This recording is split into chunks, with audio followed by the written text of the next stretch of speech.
नमस्कार, मैं हूं अनिल लोढ़ा और आज हम चर्चा करने जा रहे हैं भारत के उस बजट पर जो कुछ ही देर पहले हमारी वित्त मंत्री निर्मला सीतारमण ने संसद में पेश किया है। और इस बजट के बाद मैं अपने दर्शकों को बताना चाहता हूं कि तुरंत सेंसेक्स में 1200 अंकों का उछाल आया है, निफ्टी में 350 अंकों का उछाल आया है और ऐसा लग रहा है कि उद्योग जगत, कारोबारी जगत इससे काफ़ी ज़्यादा उत्साहित है। इस बजट से ऐसा लग रहा है। और जो अर्थव्यवस्था बीमार सी हो गई थी कोविड के कारण, जिसको कोविड के कारण ग्रहण सा लगा हुआ था, उसे एक बूस्टर डोज मिल गया है इस बजट से। ऊपर से देखने में ऐसा लग रहा है, उन सभी लोगों को ऐसा लग रहा है जो उद्योग जगत से, कारोबार जगत से ताल्लुकात रखते हैं। हमारे विशेष संवाददाता बीके शर्मा मौजूद हैं इस समय सीआईआई की कॉन्फ्रेंस में, जहां पर बजट पर चर्चा हो रही है। बजट देखा गई, कई उद्योगियों ने एक साथ बैठ करके और कई एक्सपर्ट्स वहां बैठे हुए हैं। बीके, क्या आप मेरे को सुन पा रहे हैं? बीके, वहां पर कोई बता सकता है कि जो कंपनी लॉ 2013 में कई तरह के अमेंडमेंट की घोषणा की गई है और कई कंपनियों को टैक्स से निकाला गया, टैक्स ऑडिट से निकाल दिया गया, 5 करोड़ से लिमिट 10 करोड़ कर दी गई और छोटी कंपनियों को बहुत सारी छूट दी गई। इसको कोई एक्सप्लेन कर सकता है, वहां कोई बता सकता है?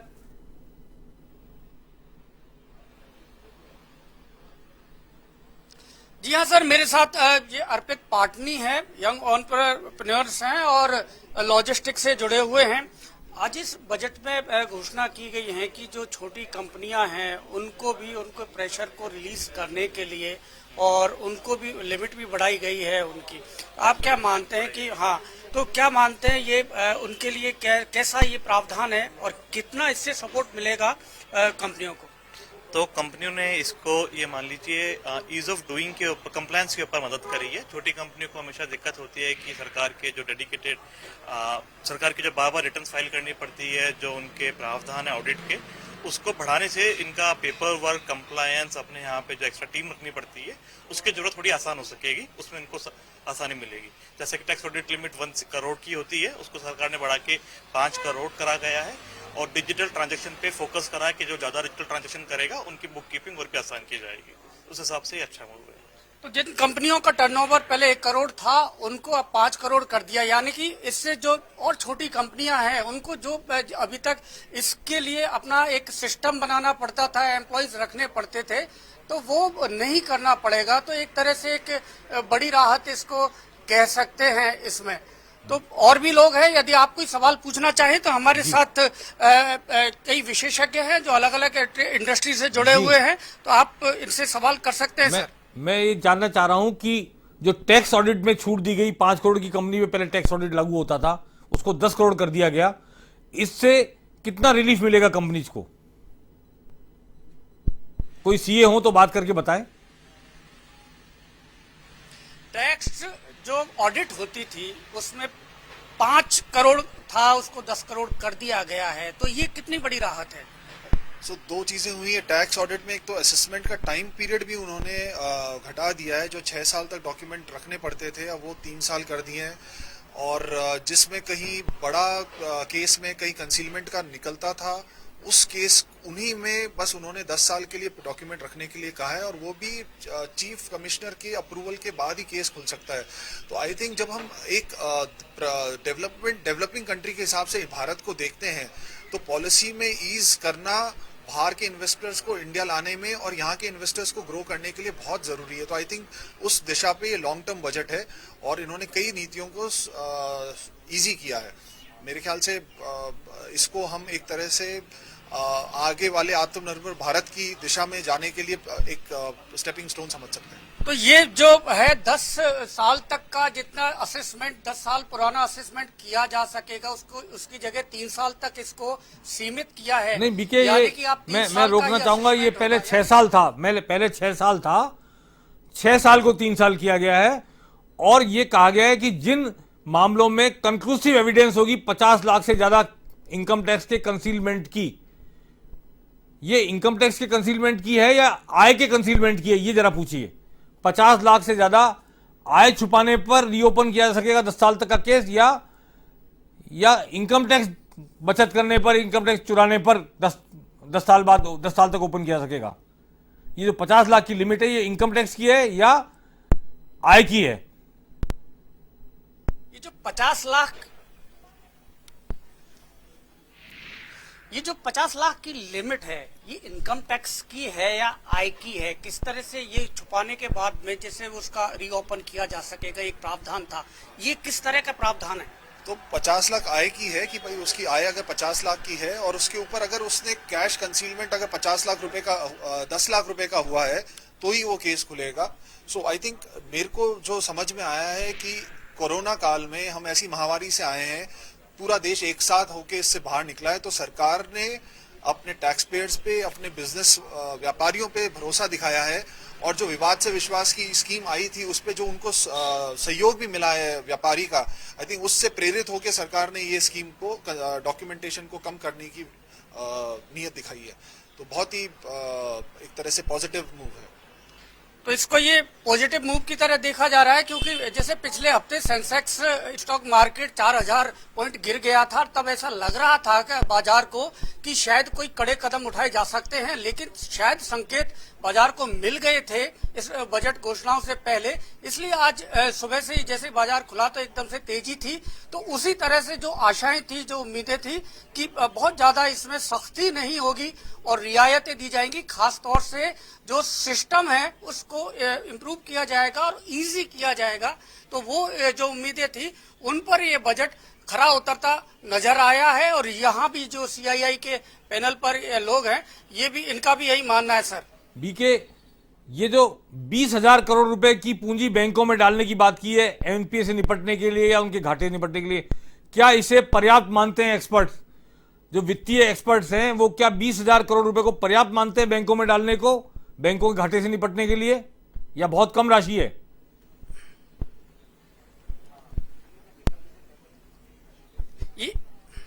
इसको हम, क्योंकि महिला वित्त मंत्री हैं, तो एक महिला से ही हम लेना चाहेंगे कि बैंकों को खासतौर से, क्योंकि काफी प्रेशर में थे और कोविड काल में बहुत सारा जो लैंडिंग था वो बाकी था, लोग चुका नहीं पा रहे थे, इंडस्ट्रीज भी, लेकिन उनको अभी बूस्टअप करने की कोशिश की गई है इस बजट में। तो आप बताइए कि इससे कितना राहत मिलेगी? देखिए, स्ट्रक्चरल रिफॉर्म्स तो होगा बैंकों को, एंड अभी जैसे एक तरीका बनाया है बैंकों को जिसमें वो कि उनका जो डेट होगा वो रीस्ट्रक्चर होगा, उसमें वो एक कंपनी, वो जैसे हमने बाहर के देशों में देखते हैं कि वो बैंकों को सपोर्ट सिस्टम में क्या होता है, उनकी जो बैड डेप्थ होती है या NPA अकाउंट्स होते हैं उनको एक कंपनी ले लेती है और फिर वो उनको रिजॉल्व करती है, उनको करती है। तो इससे क्या होता है कि बैंक की इनिशियल बैलेंस शीट या बैंक की हेल्थ भी सफर नहीं करती है। आई थिंक उस तरीके का मैकेनिज्म इंडिया में इंट्रोड्यूस कर रहे हैं ये लोग, कोशिश है, वो भी अच्छा है, अच्छा स्टेप है। जैसा कि कहा गया है कि ये स्टेप्स, देखिए आज की सिचुएशन में दूर देखते हुए हैं, आज के बिल्कुल इमीडिएट सॉल्व नहीं कर सकते प्रॉब्लम्स, पर जो कोविड के कारण हुई है दिक्कत, उनको थोड़ा सा रिलीफ, थोड़ा सा आराम कैसे दिया जाए और आगे कैसे प्रॉस्पर किया जाए, उस हिसाब से ये स्टेप अच्छा है। तो ये अच्छा स्टेप है। जिस तरह यस बैंक की जो घटना थी और धीरे धीरे वहां परेशानी थी, या जो इन्वेस्टर्स हैं या ग्राहक हैं बैंकों के, वो एकदम से प्रेशर में आ जाते हैं और बैंकों की बैलेंस शीट गड़बड़ा जाती है जिस तरह से, क्योंकि उनका जो लैंडिंग है वो वापस नहीं आ पाती। तो इसके एक इम्प्रूव, ये यहाँ पल्लवी का कहना है सर कि इससे जो बैंकों का जो स्ट्रक्चर है उसको एक सपोर्ट मिलेगा। मैंने पूछा था 20,000 करोड़ क्या पर्याप्त है राशि, या राशि और ज्यादा होनी चाहिए थी?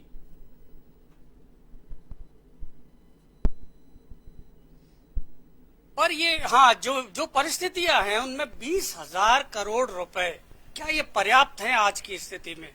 किस सेक्टर के लिए? ये बैंकों के लिए, जो बैंकों के लिए 20,000 करोड़, तो आपको लगता है कि आज के हालातों में ये पर्याप्त है राशि? कोई भी राशि पर्याप्त नहीं होती। आपको इन्वेस्टमेंट अगर ढंग से होगा, उनका प्रॉपर यूटिलाइजेशन होगा, प्रॉपर चैनलिंग होगी उसका, तो आई थिंक उनको निकालने के लिए आज से ही है। नहीं तो आज सबसे ज्यादा जरूरी, बैंक से ज्यादा जरूरी आज हेल्थ सेक्टर है जिसमें मेजर इन्वेस्टमेंट हो रहा है, इंफ्रास्ट्रक्चर सेक्टर है जिसमें ज्यादा जरूरी इन्वेस्टमेंट हो रहा है, बैंक एक चैनल है जिसको स्ट्रांग रखना है, आई थिंक उसके लिए सफिशिएंट है। उसके लिए आप मानते हैं कि 20,000 करोड़ की पर्याप्त है बैंकों के लिए? शायद नहीं, क्योंकि मान लीजिए कि हर बिजनेस को चालू करने के लिए वो उनको पैसों की जरूरत होती है, कैपिटल की जरूरत होती है। उसके लिए प्राइमरी सोर्स बैंक लोन लेते हैं। बैंक स्ट्रक्चर को, बैंकिंग सिस्टम को इतना स्ट्रांग बनाने के लिए there is no upper cap कितने पैसे डाले जा सके, लेकिन जितना सपोर्ट दिया जाएगा शायद उसी से ही वो इनफ्लो मार्केट में आ पाएगा और शायद इकोनॉमी वापस रिवाइव हो सकेगी। तो फंड शायद उस हिसाब से कोरोना काल से निकले हैं, फंड की रिक्वायरमेंट ज्यादा है, उस हिसाब से बड़ा फंड चाहिए था। ये जो आपका एक शंका थी, आपके सवाल में ही एक जो शंका छुपी हुई थी, वो इस पर प्रतीक ने थोड़ा सा प्रकाश डाला है। उन्होंने कहा कि अर्पित ने कि ये जो अभी जिस तरह का माहौल है और जिस तरह से इंडस्ट्री भी प्रेशर में है और बैंक भी प्रेशर में है, तो 20,000 करोड़ शायद ये पर्याप्त नहीं है राशि। बीके, एक बड़ा सवाल ये है कि कोई नया बड़ा टैक्स नहीं लगा, लोग खुशी मना सकते हैं, परंतु LIC का IPO लाना और सरकारी जितने भी उपक्रम हैं उनका विनिवेश करना, क्या उसकी टैक्स नहीं लगाकर उसकी आड़ लेकर ये दूसरा काम किया जा रहा है? और देश की जो संपदा विकसित की गई पिछले 70 सालों में, उसको उसका विनिवेश करके, उसको बेच करके सरकार घाटा पूरा करेगी, इन विकास की योजनाओं को पूरा करेगी, और हम अपने सामान को बेच करके और टैक्स नहीं बढ़ाने की खुशी मनाते रहेंगे।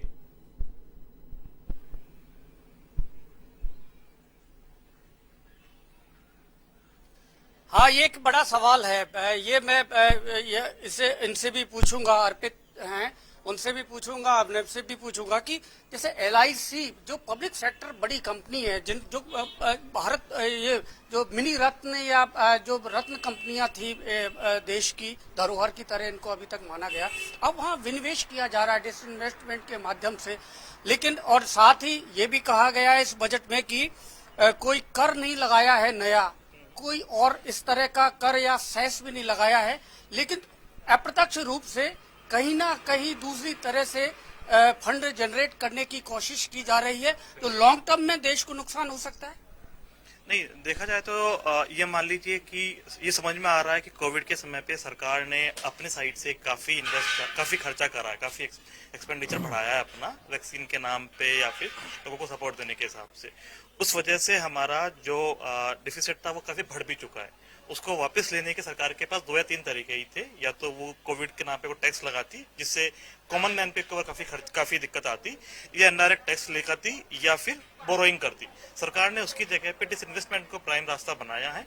और ये मान लीजिए कि डिसइन्वेस्टमेंट स्ट्रेटेजिक के कुछ फील्ड के अलावा जिन नॉन स्ट्रेटेजिक फील्ड के अंदर एफिशिएंसी आ सकती है, उसके अंदर वेलकम मूव हो सकता है। तो I don't see anything bad in this. ये तो जानते हैं अर्पित, आप बताइए कि जो एक तरह से जो हमारे एसेट्स थे देश की, जो LIC जैसी कंपनियां हैं पब्लिक सेक्टर कंपनियां थी, उनको डिसइन्वेस्टमेंट किया जाए तो ये क्या लॉन्ग टर्म में नुकसान हो सकता है इसका?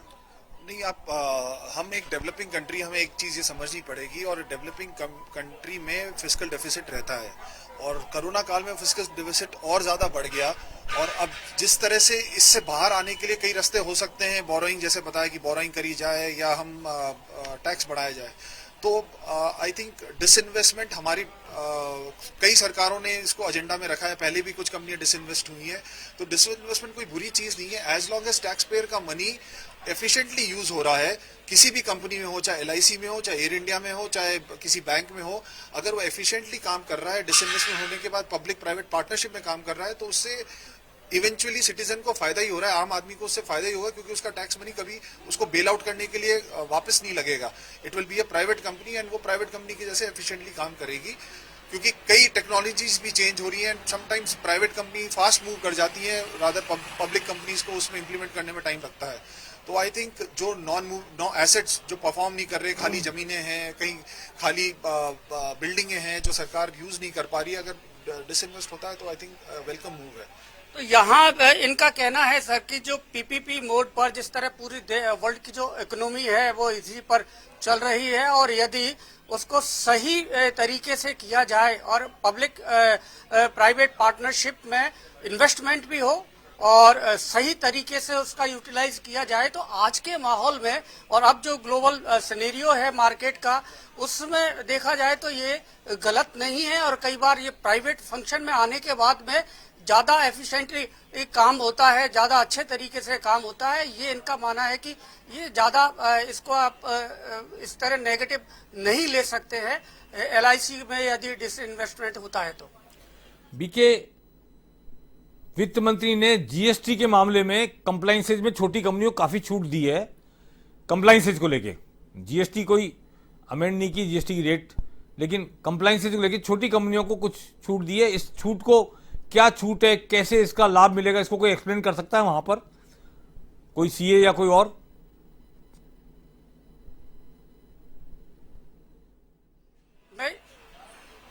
मैं यहाँ और एक कुछ और लोगों को इसमें जोड़ना चाहूंगा थोड़ी देर में, क्योंकि यहाँ सभी प्रेस कॉन्फ्रेंस है, अलग अलग मीडिया के लोग यहाँ सभी आए हुए हैं, अलग अलग कक्षों में, अलग अलग पैनल के साथ में हैं। तो जो GST के एक्सपर्ट भी यहाँ हैं, उनसे भी हम बात करेंगे। लेकिन अभी जो मौजूद हैं हमारे साथ, इनसे जानने की कोशिश करेंगे कि GST के जो कंप्लायंस है, जो अभी भी कई सारी विसंगतियां हैं अर्पिता, उनके लिए कुछ कोशिश की, एक पैनल बनाने की भी इसमें घोषणा की गई है कि इसको दूर किया जाएगा। तो क्या ये पर्याप्त है फिलहाल? नहीं, तो देखा जाए तो सरकार ने ये बोला कि GST कलेक्शन बढ़ रहा है, जनवरी के अंदर रिकॉर्ड टाइम कलेक्शन हुआ है और सरकार बाकी आपकी डीप AI मशीन लर्निंग के थ्रू GST गैम्बिट के अंदर बाकी लोगों को लाने के लिए कोशिश करेगी। तो सरकार का मुद्दा ये रहा है कि कैसे जो सरकार के इस रेडार से बच रहे हैं उनको मैं लेकर आऊं, लेकिन GST के छोटे जो टैक्स पेयर है उनके जो कंप्लायंस है उनको कम करने के लिए कोशिश की जा रही है। तो कंप्लायंस को आसान बनाने के लिए कोशिश की जा रही है। सरकार ने आज नहीं लेकिन पहले अनाउंस किया था कि जो रिटर्न का क्राइटेरिया उसको क्वार्टरली कर दिया है पहले ही, और उसके ऊपर भी और कोशिश है। रिंग साइडेड कुछ एरिया के अंदर GST रिटर्न को फर्दर आसान बनाने के लिए, एज वेल एज कुछ एरियाज में रिबेट की भी उम्मीद थी, शायद वो मुझे इसमें मिसिंग लगी। सरकार का फोकस ये रहा है कि IT रिटर्न, GST रिटर्न में डेटा पहले से भरा हुआ आ सके, ताकि जो स्मॉल बिजनेसमैन है उनको वो मेहनत ना करना पड़े। तो उस डायरेक्शन के हिसाब से सरकार ने आसान चीजें बनाई हैं। रिंग साइड दैट रिलीफ के एंगल से मुझे लगता था एक कदम एक्स्ट्रा चलना चाहिए था सरकार को।